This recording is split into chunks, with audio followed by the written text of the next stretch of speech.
അമേരിക്കയിലെ H-1B visa നിയമങ്ങളിൽ മാറ്റം വരാനുള്ള സാധ്യതയുണ്ടെന്നാണ് പുറത്തുവരുന്ന റിപ്പോർട്ട്. അമേരിക്കൻ കോൺഗ്രസ് അംഗം കൃഷ്ണമൂർത്തി ഹയർ ആക്ട് എന്ന പുതിയ നിയമം കൊണ്ടുവരാൻ ശ്രമിക്കുകയാണ്.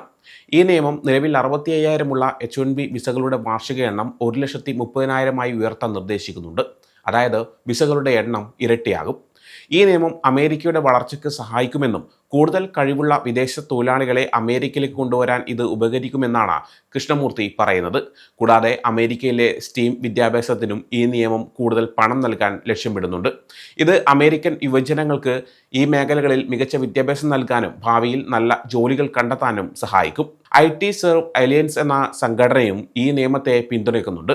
ഇത് അമേരിക്കയിലെ IT കമ്പനികൾക്ക് ആവശ്യമായ വിദഗ്ധരായ തൊഴിലാളികളെ കണ്ടെത്താൻ സഹായിക്കുമെന്നാണ് അവർ പറയുന്നത്. നിലവിൽ അമേരിക്കയിൽ പ്രതിവർഷം 65,000 സാധാരണ H-1B വിസകളും അമേരിക്കൻ സർവകലാശാലകളിൽ നിന്ന് ബിരുദം നേടിയവർക്ക് 20,000 പ്രത്യേക H-1B വിസകൾ ലഭ്യമാണ്. ഈ പുതിയ നിയമം ഈ എണ്ണം കൂട്ടാനാണ് ലക്ഷ്യമിടുന്നത്. അടുത്തിടെ American president Donald Trump H-1B വിസകളെക്കുറിച്ച് നല്ല കാര്യങ്ങൾ പറഞ്ഞിരുന്നു. ചില ജോലികൾക്ക് ആവശ്യമായ കഴിവുകളുള്ള അമേരിക്കൻ തൊഴിലാളികൾ ലഭ്യമല്ലാത്തതുകൊണ്ട് വിദേശ തൊഴിലാളികൾ ആവശ്യമാണെന്ന് അദ്ദേഹം അഭിപ്രായപ്പെട്ടിരുന്നു. എന്നാൽ ഇതിനിടയിൽ ചില മാറ്റങ്ങളും വന്നിട്ടുണ്ട്. സെപ്റ്റംബറിൽ H-1B വിസകൾക്ക് കമ്പനികൾ നൽകേണ്ട ഫീസ് $1,00,000 ട്രംപ് വർദ്ധിപ്പിച്ചു.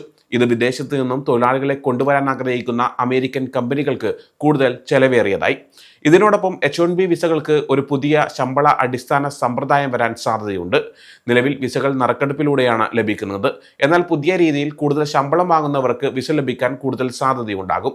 അതായത് ഉയർന്ന ശമ്പളമുള്ള ജോലികൾക്ക് മുൻഗണന ലഭിക്കും. കോൺഗ്രസ് അംഗം കൃഷ്ണമൂർത്തിയുടെ ബിൽ 2 കാര്യങ്ങൾ ശ്രദ്ധ കേന്ദ്രീകരിക്കുന്നുണ്ട്.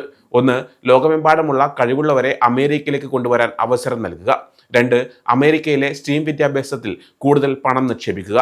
ഇത് അമേരിക്കൻ തൊഴിലാളികളുടെ എണ്ണം വർദ്ധിപ്പിക്കാൻ സഹായിക്കും. ഹയർ ആക്ട് പ്രകാരം പ്രതിവർഷം ലഭ്യമാകുന്ന H-1B വിസകളുടെ എണ്ണം 65,000 നിന്ന് 1,30,000 ഉയർത്തും. ഇത് അമേരിക്കൻ തൊഴിൽദാതാക്കൾക്ക്, പ്രത്യേകിച്ച് പുതിയ സാങ്കേതിക വിദ്യാ രംഗത്തുള്ളവർക്ക് ആവശ്യമായ വിദഗ്ധരായ തൊഴിലാളികളെ കണ്ടെത്താൻ സഹായിക്കും. പലപ്പോഴും അമേരിക്കയിൽ ഇത്തരം ജോലികൾക്ക് ആളില്ലാത്ത അവസ്ഥയുണ്ട്. അതോടൊപ്പം ഈ ബിൽ പ്രൈമറി, സെക്കൻഡറി സ്കൂളുകളിലെ സയൻസ്, ടെക്നോളജി, എഞ്ചിനീയറിംഗ്, മാത്തമാറ്റിക്സ് പ്രോഗ്രാമുകൾക്ക് കൂടുതൽ പണം നൽകും. ഇത് അമേരിക്കയിലെ കഴിവുകളുടെ കുറവ് നികത്താനും രാജ്യത്തിൻ്റെ സാമ്പത്തിക വളർച്ച വർദ്ധിപ്പിക്കാനും സഹായിക്കും. ഭാവിയിലെ ജോലികളും വ്യവസായങ്ങളും കെട്ടിപ്പടുക്കാൻ അമേരിക്ക നവീകരണത്തിൻ്റെ മുന്നണിയിൽ നിൽക്കണം. അതിനായി നമ്മുടെ സ്വന്തം തൊഴിലാളികളെ ശക്തിപ്പെടുത്തുകയും ലോകമെമ്പാടുമുള്ള മികച്ച പ്രതിഭകളെ സ്വാഗതം ചെയ്യുകയും വേണം. ഹയർ ആക്ട് ഈ 2 ലക്ഷ്യങ്ങളും നിറവേറ്റുന്നു. ഇത് നമ്മുടെ പ്രൈമറി, സെക്കൻഡറി സ്കൂളുകളിലെ സ്റ്റീം വിദ്യാഭ്യാസം മെച്ചപ്പെടുത്തുകയും H-1B വിസകളുടെ വാർഷിക ലഭ്യത 65,000 നിന്ന് 1,30,000 വർദ്ധിപ്പിക്കുകയും ചെയ്യുന്നു. നമ്മുടെ നാട്ടിലെ പ്രതിഭകളെ വളർത്തുകയും തൊഴിൽദാതാക്കൾക്ക് ആവശ്യമായ വിദഗ്ധരായ തൊഴിലാളികളെ കണ്ടെത്താൻ അവസരം നൽകുകയും ചെയ്യുന്നതിലൂടെ നല്ല ശമ്പളമുള്ള ജോലികൾ സൃഷ്ടിക്കാനും ഭാവിയിലെ സാങ്കേതിക വിദ്യയിൽ അമേരിക്കയുടെ നേതൃത്വം ഉറപ്പാക്കാനും നമുക്ക് കഴിയും എന്ന് കോൺഗ്രസ് അംഗം കൃഷ്ണമൂർത്തി പറഞ്ഞു. ഹയർ ആക്ട് നമ്മുടെ ഉയർന്ന വൈദഗ്ധ്യമുള്ള കുടിയേറ്റ സംവിധാനം ആധുനികവൽക്കരിക്കുന്നതിനും കഴിവുള്ള പ്രൊഫഷണലുകൾക്ക് അമേരിക്കയുടെ നവീകരണ സമ്പദ്വ്യവസ്ഥയ്ക്ക് സംഭാവന നൽകുന്നത് തുടരാനും സഹായിക്കുന്ന ഒരു പ്രധാന ചുവടുവയ്പ്പാണെന്ന് IT സെർവ് അലയൻസിന്റെ governing board chairman Raghu Chittimalla പറഞ്ഞു.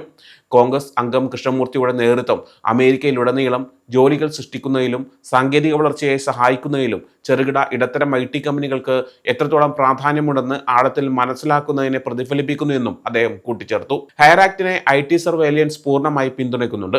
കാരണം ഇത് അമേരിക്കൻ തൊഴിൽദാതാക്കൾക്ക് മികച്ച ആഗോള പ്രതിഭകളെ കണ്ടെത്താനും നിലനിർത്താനും സഹായിക്കുന്നു. അതേസമയം അമേരിക്കൻ തൊഴിലാളികളെ സംരക്ഷിക്കുകയും ചെയ്യുന്നു എന്ന് IT സെർവ് അലയൻസിന്റെ നാഷണൽ പ്രസിഡന്റ് അഞ്ജു വല്ലഭനേനി പറഞ്ഞു.